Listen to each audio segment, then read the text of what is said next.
Good morning. It's the Story Fairy, and this morning here's Jana. Hi, baby.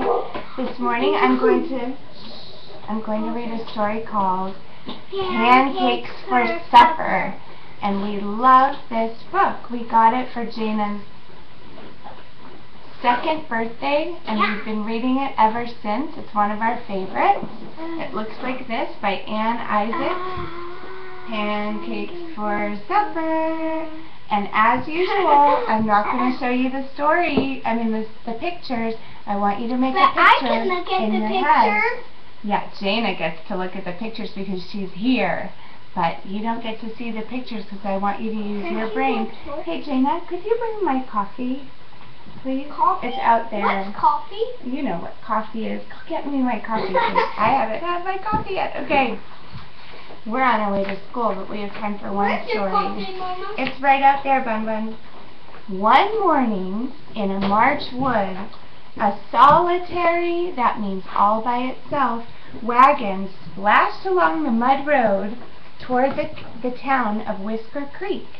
Winter was almost gone, but it had left snowy footprints on the land. Mama and Papa guided the horses. Excuse me, is this coffee? Yes, it is. Oh. Remember to be quiet while I'm reading. Sorry, everybody. Let's see. Mama and Papa guided the horses while Toby sat in the back and made up a song to the rhythm of the bouncing wagon. Maybe you can sing along with me. See if you can.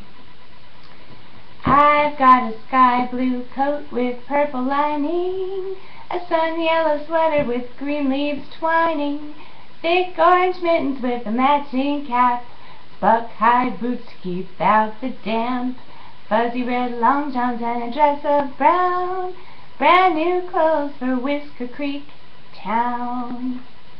Every time I read this, I sing that differently because I don't know what the tune is. Suddenly, the wagon hit a big bump and sent Toby flying. Let me hear a big bump. That was a big one. Thanks, guys. Up she sailed, higher and higher and higher, past squirrels in the branches, past the eagles. Okay, Jana? Please. Okay. Past soaring eagles and feathery clouds until she could no longer see the wagon. Then, just as Toby was wondering if she would ever come down again, she began to fall. Down, down, down, down she tumbled until finally she landed sploosh in a deep, soft pile of snow. Can I hear that sploosh? I heard it. But right in front of her stood a huge wolf with terrible green eyes. The wolf paced around Toby in a circle, closer and closer. "Hungry," growled the wolf. "So hungry am I will feast on the child that fell from the sky." Oh, please don't eat me," cried Toby, "and I will make you the grandest animal in the world." "A small girl like you? What can you do?" growled the wolf. "I will give you my beautiful blue coat with purple lining." The wolf's eyes gleamed fiercely as it put on Toby's coat and strutted off, calling, "Now I'm the grandest beast west or east." Do you know your directions? The directions are, what are they, Jana? North, South, east, and west. Those are the directions of the compass that help us figure out where we are in space. Toby ran off as fast as she could, but just as she reached the crest of a hill, she found herself face to face with a cougar. "Ooh! Roar!" the cougar roared. "Kit's in the den waiting to eat. My kitties would love a girl so sweet." "Oh, please don't eat me," Toby cried as the cougar crouched to spring, "and I will make you the grandest animal in the forest." A small girl like you, what can you do? Roared the cougar. I will give you my beautiful yellow sweater, said Toby. The cougar, yes? Can I tell everyone what's coming next? No, don't tell anyone what's coming next. It's a skunk, and the skunk gets something very Spoiler. funny. Okay, Jana just told you something. Sorry. The cougar gloated triumphantly as it strutted off in Toby's sweater, roaring, "Now I'm the grandest beast from west to east." No. Ah, Jana was right. Toby shivered without her warm coat, hush honey, and sweater, and she peered fearfully into the woods as she ran on. How would she ever find her parents now? In her hurry, Toby did not notice a furry white striped animal crawling through the shadows, but it noticed her, for then she heard a whispered snarl. Come to play? Go away. Plan to stay? Go away. Go away! Or I'll spray! That's what skunks do. They spray when they're mad. Toby backed off as quickly as she could, but the skunk was already raising its tail, aiming straight at her. Oh, please don't spray me, Toby called, and I will make you the grandest animal in the forest. A small girl like you? What can you do? Snarled the skunk. I will give you my beautiful buck-hide boots, said Toby. I told you. The skunk waddled over and put on the boots on its muddy front paws and strutted away, whispering, Now I'm the grandest beast, west or east. Toby ran off holding her nose until suddenly a porcupine jumped right in front of her, threatening her with its long quills. Approach me if you dare, but beware. If you try to pull my hair, beware. You haven't got a prayer. So touch me anywhere and beware, said the porcupine. Wonder where that porcupine might be from. Oh, don't strike me with your quills, cried Toby, and I will make you the grandest animal in the forest. A small girl like you? What can you do? I will give you my beautiful brown dress, said Toby. A minute later, the porcupine shambled off wearing Toby's dress, bristling with pride and crying, Now I'm the grandest beast from west to east. Now the only clothes Toby had were her red long johns, her orange mittens, and her hat. She had just sat down to rub her frozen toes when a fierce growl rose up behind her. There stood a bear, half as tall as a tree, and it drooled hungrily as it grunted, Girl for dinner, crunchy, good, roasted on a stack of wood.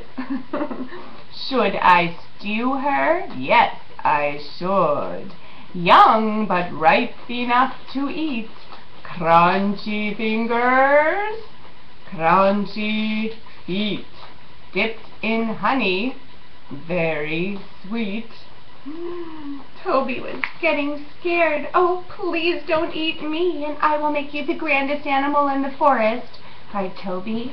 What can you do, little tasty in the stew? I will give you my beautiful orange mittens, said Toby, but the bear only laughed and came closer. What good would that do? I've got 4 paws, not 2. Toby thought fast. You could wear them on your ears, Toby said. A minute later, the bear lumbered off.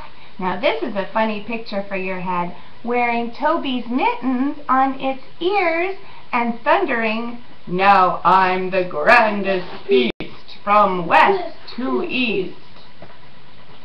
Toby hurried off, rubbing her cold fingers, but she hadn't gone far when she heard a tremendous uproar. "Oh no," thought Toby, "the animals are all coming back to eat me," and she scurried up a tree to hide. Soon, the wolf, the cougar, the skunk, the porcupine, and the bear appeared, roaring and growling, hissing and yowling, yipping and yowling, and arguing over which one of them was the grandest feast. The animals grew so angry that they began to chase each other. All their fine new clothes fell off as they ran. They caught hold of each other's tails and raced around the trunk of a huge maple tree. Soon they were spinning so fast that Toby couldn't tell which animal was which.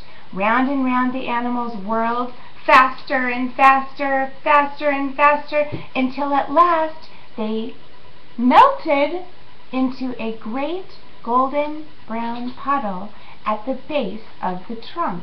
How did that happen? Magic! As soon as she was sure the animals were gone for sure, Toby ran and picked up her clothes and put them on. Then she heard her Mama and Papa calling her and caught sight of their wagon through the trees. Everybody shouted joyfully as Toby ran out to meet them. While Toby told them of her adventures, the sun rose high and warmed the trunk of the maple tree where the animals had disappeared. The tree began to stir with life after a long winter's sleep and soaked up the golden brown puddle from root to branch. A woodpecker tapped holes in the bark, and sweet maple syrup began to trickle down. "Pancakes for supper!" shouted Toby, and she held out a shiny tin bucket to collect the syrup. "We'll have the grandest feast from west to east," said Papa, and he built a fire in the clearing while Mama mixed the batter in the bowl. Mama fried the pancakes as golden as fur on the cougar, while the hot maple syrup Toby poured over them was as glossy brown as a bear's coat. But not one single pancake was as tough as a wolf, as prickly as a porcupine, or as smelly as a skunk. Papa ate 27 pancakes. Mama ate 55, and Toby ate 169 because she was so hungry. "For you're the bravest girl in the world," said Mama and Papa together. And Toby drove the horses all the way back to Whisker Creek. The end. And that is the story of Pancakes for Supper. And for mamas and papas that may have seen this, you may remember this story from way back in the day when there was a book called Little Black Sambo. And some of you may remember the restaurant called Sambo's. We had that restaurant in San Diego. It was when I was a tiny, tiny girl. I can barely remember it. But that book, Little Black Sambo, was the book that inspired this story. And I think that's pretty neat. I hope you liked it. Let me know if you liked it, children. Go out in the world and have a beautiful day. You can do that. You can make that day beautiful. Right, Jana? Can I have a kiss? Can you show this thing? It's a girl with a microphone. Jana just would like me to show you her drawing of the morning. It's a girl. Where is it? A girl with a microphone. And you know what? You can be a singer. You can be a dancer. You can be an artist. You can be a storyteller and a story fairy if you want to, and you can be anything you want to be. Bye-bye. I love you. Here's a kiss. Did you get it? You think they got it, Jana? No.